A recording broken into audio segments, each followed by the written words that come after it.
No way, you know. So I remember growing up, things were tough. Things were tough. I would volunteer to, you know, do you have any kind of work? Do you have this, that, and the other? And I would knock into offices. If I see people, also like saying, now I was head of this, head of that, I would send.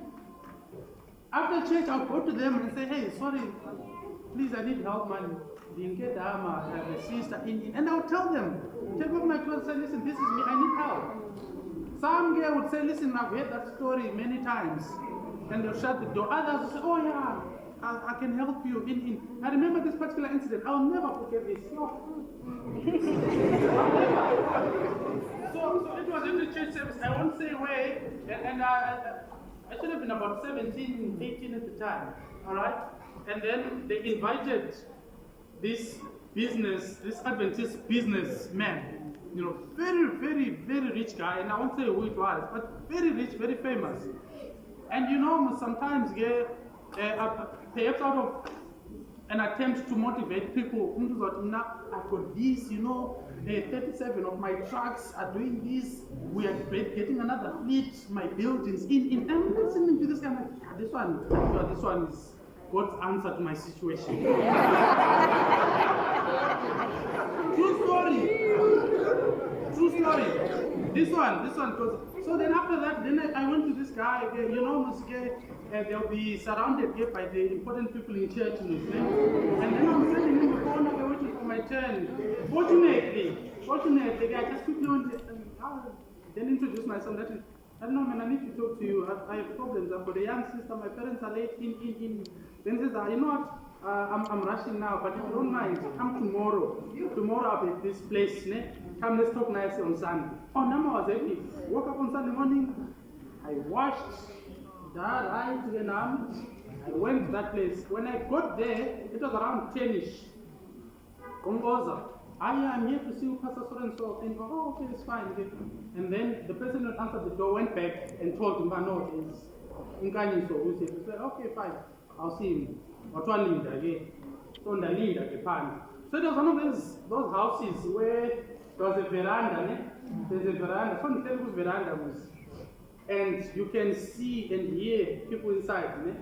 So babies, they're talking in, and you can, okay, now it's breakfast time. Okay. And I'm waiting. 1 or 12, 1. Oh, that's not even the end of it.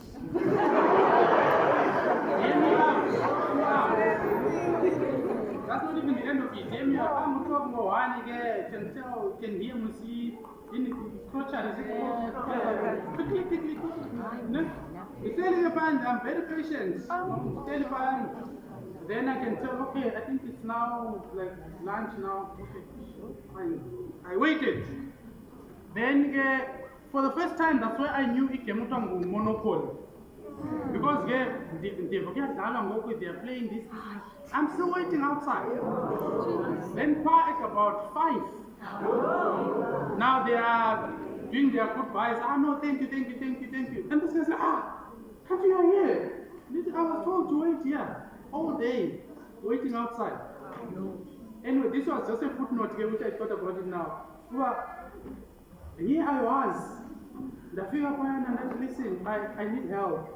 Sometimes you will get situations like that, where you go there genuinely looking for help. Genuinely saying, listen, I can't do this, I can't do this, I can't do that, I can't do that. I was inspired again. Something which Uttat Baba said when he was making his presentation. And this you know, and then he suffered the consequences, which then later turned to be a blessing. He was authentic, and then God blessed him later on. This is exactly what we see here. David says, listen, I cannot do this. I cannot use this apparel. It's not me. It's not who I am.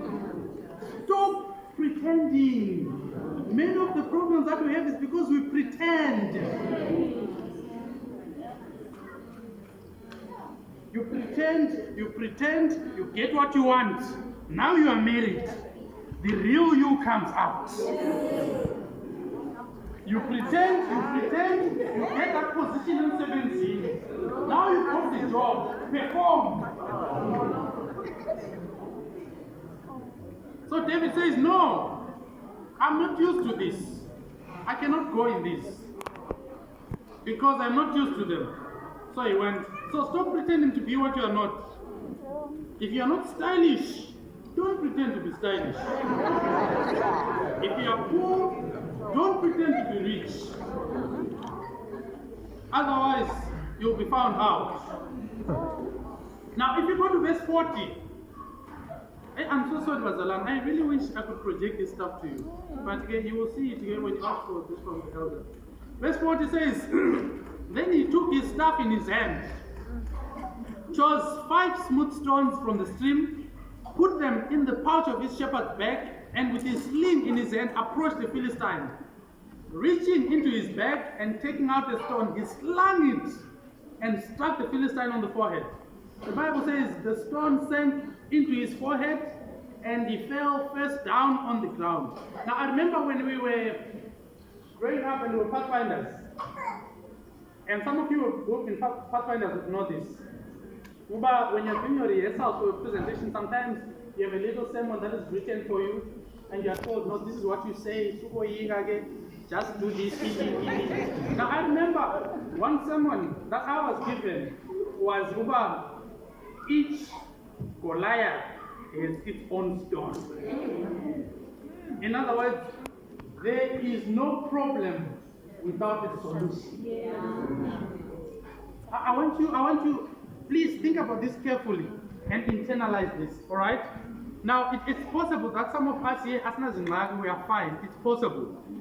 But I do know for the majority of us, we have problems. One problem or the other.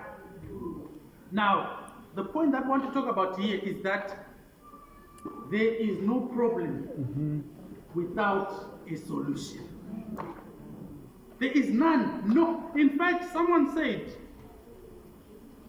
most of the problems that people face, the answers are written down somewhere. You just need to look for the solution. Don't panic. Sit down, collect yourself, realize what the problem is, and try to identify where you can find a solution.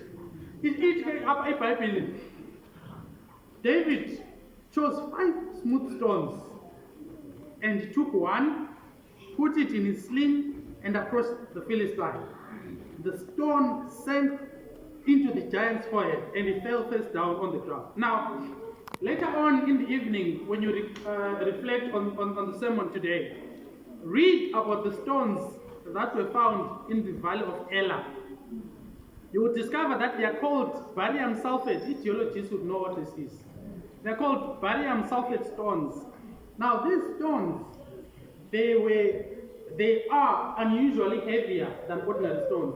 In fact, they say they have twice the density of an ordinary stone. In other words, if you take an ordinary stone here and it weighs, let's say, for argument's sake, 1 kg, and you take this one would weigh 2 kg because they are more dense.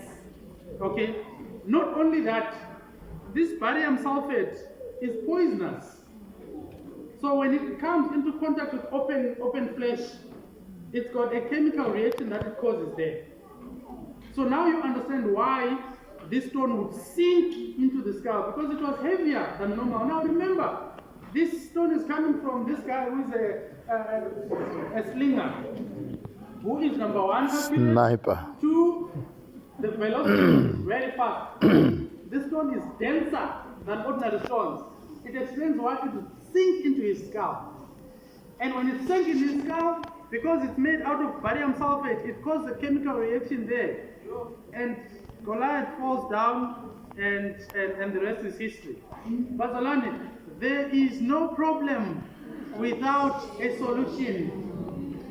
Think, those of you when in school, if you are struggling academically, there is a solution.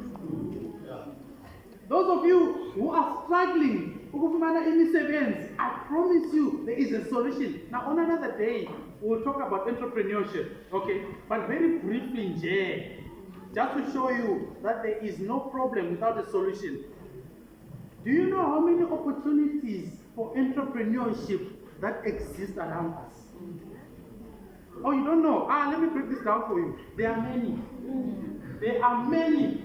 Now, Hotel Papa would know because he brings, I have a small car wash, and Hotel Papa brings his car there, you know. And I talked to some of my colleagues again, and I'm a junior advocate, you know, senior advocate, there's lab in. When I tell them that, sometimes on Friday afternoons, I'm washing cars. Like, what? Yeah, I mean, if there's no work, there's no brief, what should I do? And then I talk to my colleagues, HWC, where I live, like, sometimes I'm washing cars. And they don't understand it. You need to get out of washing cars and meeting different people there. I discovered that there are so many opportunities. If you are sitting at home saying, and then I'm saying, I've been submitting a CV, I'm in. How about you just stop for a moment and say, how can I create in this event? I was talking to one guy, in the year, was it last year? 5 hours. He owns, I thought he owned, a fleet of vans. Your Mercedes Benz V-Class, right?